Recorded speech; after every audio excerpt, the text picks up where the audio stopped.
What is going on, everyone? It is Foul Play here. We are back for match number 2 of this modern league. We lost to Dairo and we are versing Martinez DP.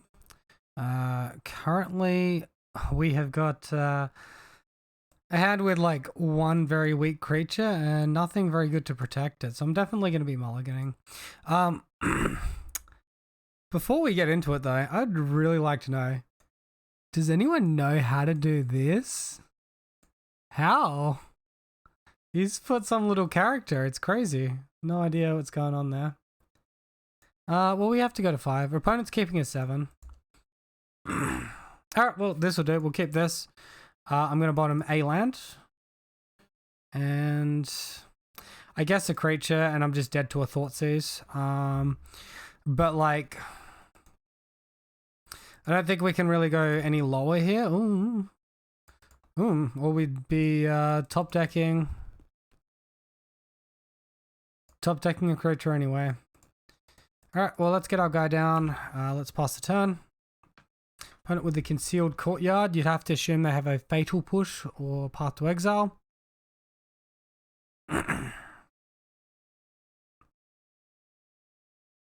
Alright.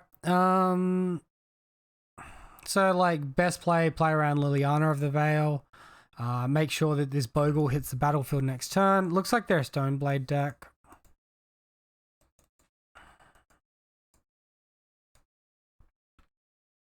They get the Batterskull, we find the Rancor.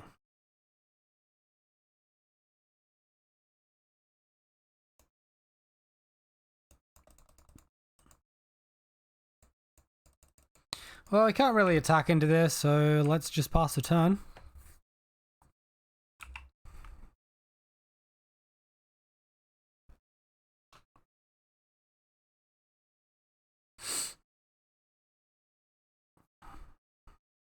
If we draw land, we can obviously Rancor plus Daybreak Coroner. If not, we're probably just going for the Daybreak. Alright, well, we just have it all. I don't know how their Batterskull is going to beat this.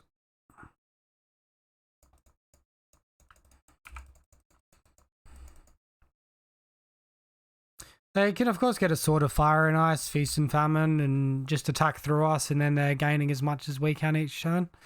And we can't actually attack into them because we don't have enough toughness to attack into them at that point. But as things stand at the moment, we're in a pretty reasonable spot. Alright, so here comes the Germ token.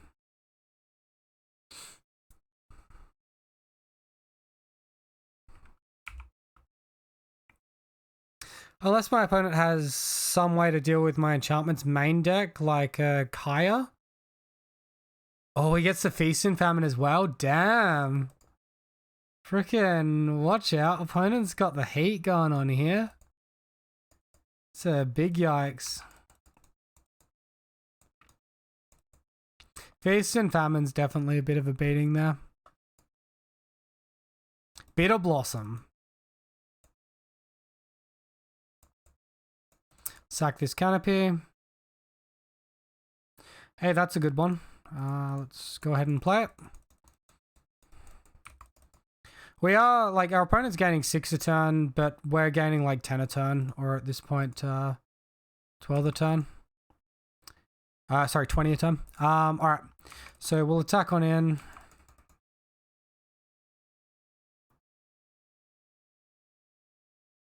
Opponent can reduce the damage a little bit.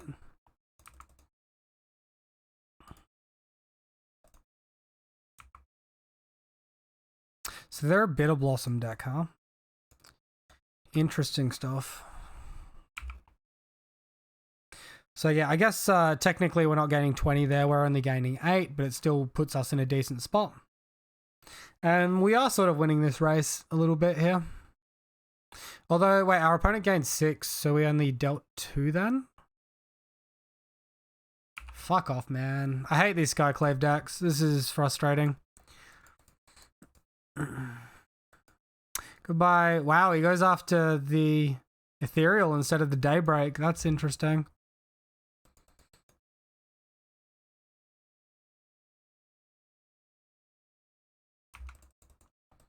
Alright, hopefully some gas keeps on coming. And hopefully no more Skyclave apparitions. If we can get some flying, that'll help.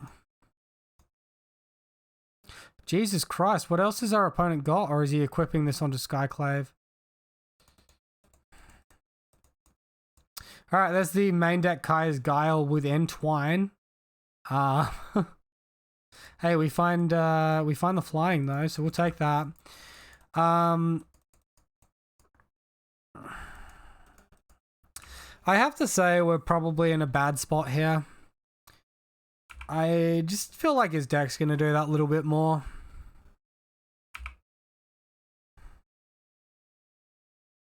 His top decks are probably better than our top decks. If he's got a second Kaya's Guile at any point, he just automatically wins.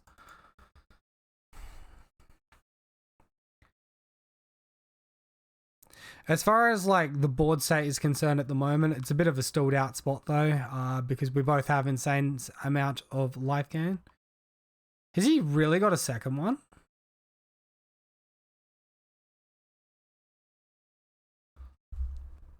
You can't be serious. Okay, he's equipping this onto a flying creature.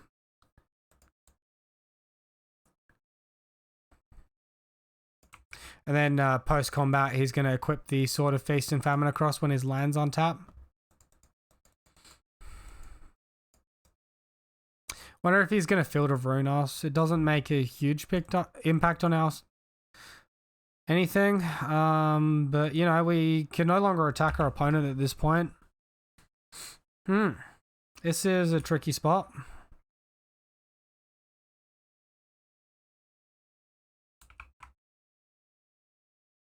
Not really concerned about the Bitter Blossom per se, but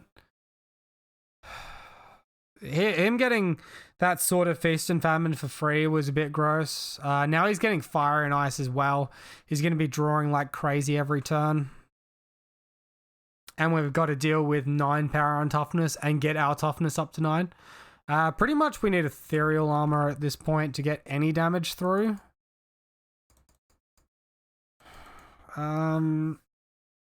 Honestly, we might just be better off drawing Core Spirit Dancer and being able to put auras on the Core Spirit Dancer. We're pretty far behind now. That second Stoneforge into the Fire and Ice was really revolting. It's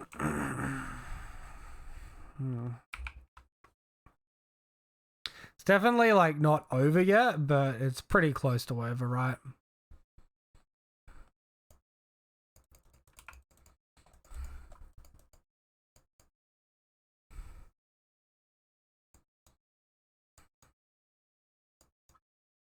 I don't have any Spirit Mantles in this list either, so I can't just get protection from all creature types. Alright, I'm going to pack it in there. We've drawn like absolute garbage compared to our opponent who's drawn a lot of gas. Like I know he has ETBs to get things and all of that. But still, we did like absolutely nothing compared to our opponent who did absolutely everything. I wouldn't be surprised if he had Giver of Runes in his deck as well. I think both Seal of Primordium, Force of Vigor, Suppression Field, I think they're all fine. There's potential for Path to Exile because if we can't deal with like that sort of Fire and Ice, that's going to be an issue. I think Spirit Link's probably weak in this matchup. Other than that, I mostly like our auras. Maybe we can trim a Core Spirit Dancer and maybe we can trim a land. And we'll get into it. Alright, let's see how we fare on the play this time. No creature again. We do have Spider Umbra. It's going to be awkward if he has Path to Exile though.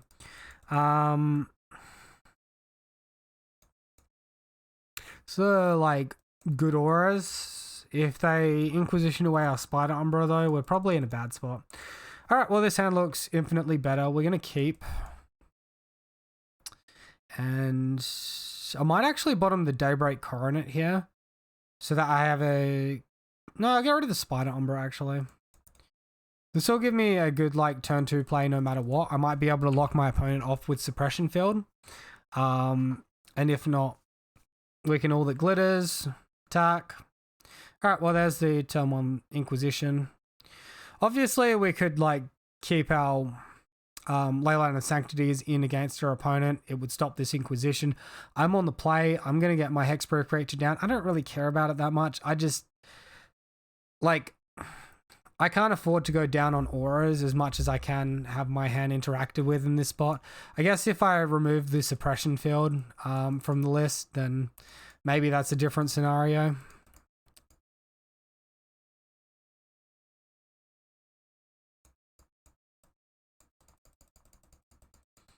All right, let's just get this Ethereal Armor down and attack. We can, of course, get this All That Glitters back with Lurrus as well. We're on the play. We have a bit of extra time to do things like that.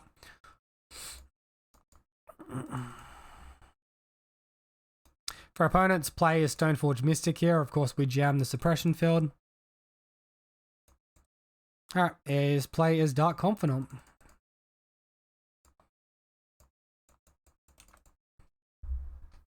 We find another Ethereal Armor.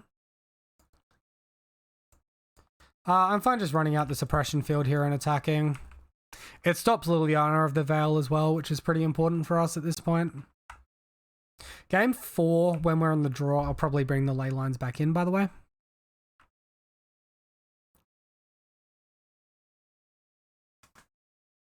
Inquisition. What do you want?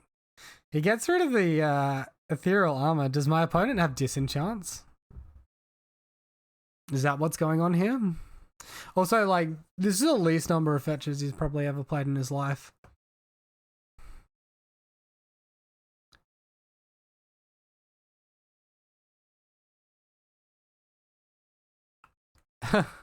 Alright, so it's not disenchantment, it's something very similar. Exiled target enchantment. The exiled card is a god card, such as control a library hand, blah, blah, blah. Okay. Well, I guess we just put Lurrus into hand and pass the turn.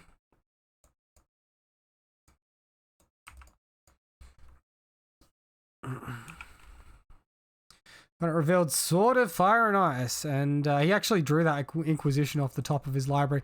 You fucking kidding me, man? Piss off. Fucking Plague Engineer turn 4 against Bogles. Yeah, brilliant. To crack this, Windswept Heath will cost us mana, so we can't do that and play Lurrus this turn. Opponent finds the Stoneforge Mystic. I really want to get some sort of totem armor down for this Lurrus.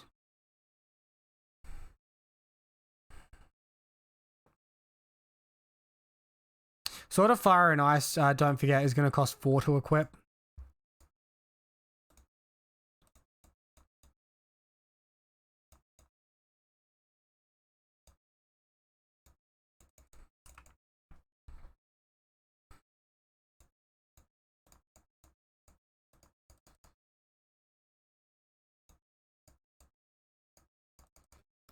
Alright, well, let's hope for literally no creature removal, but that seems pretty... Yeah, okay, he just fucking rips Akai's Guiles off top. Well, we're not winning this one at this point. Anyway, guys, if you are enjoying the content, be sure to subscribe to keep up to date with the daily videos that we have here.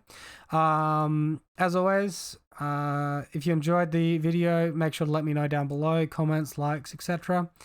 You can find me live both on YouTube and on Twitch. A link to Twitch in the description. And yep, have a great day as always, guys. I'll see you next time. Cheers.